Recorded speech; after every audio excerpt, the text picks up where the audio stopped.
ഞാൻ നിന്നെ അടിച്ചു, നീ എന്നെ അടിച്ചു. ഞാനത് ക്ഷമിച്ചു, നീ എന്നോട് ക്ഷമിക്കണം. നിനക്ക് എന്റെ അച്ഛനോട് സ്നേഹമുണ്ടോ?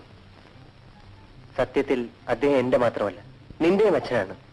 പറയൂ ഭാർഗവ, സ്നേഹമുണ്ടോ? ഉണ്ട്. നമുക്ക് ഈ ഊർച്ച ഉണ്ടായത് അച്ഛന്റെ കഴിവുകൊണ്ടാണ്. അദ്ദേഹത്തെ കൊല്ലാൻ ശ്രമിച്ചൊരു ശത്രുവുണ്ട്. നിനക്ക് അവനെ അറിയാം? അറിയാം. ആ സൈക്കിളിസ്റ്റുകാരൻ സുരേഷൻ അവനെ ജയിലിൽ കൊണ്ടുവന്ന നേരത്തെ ഞാൻ കണ്ടു. അതെ, അവൻ ശിക്ഷ കഴിഞ്ഞ് നാളെ സെൻട്രൽ ജയിലിൽ നിന്ന് പുറത്തിറങ്ങും.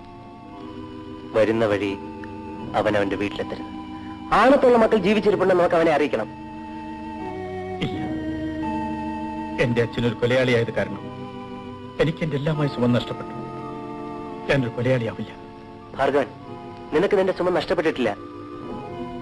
ശേഖർ, നീ പറഞ്ഞത് സത്യമാണ്.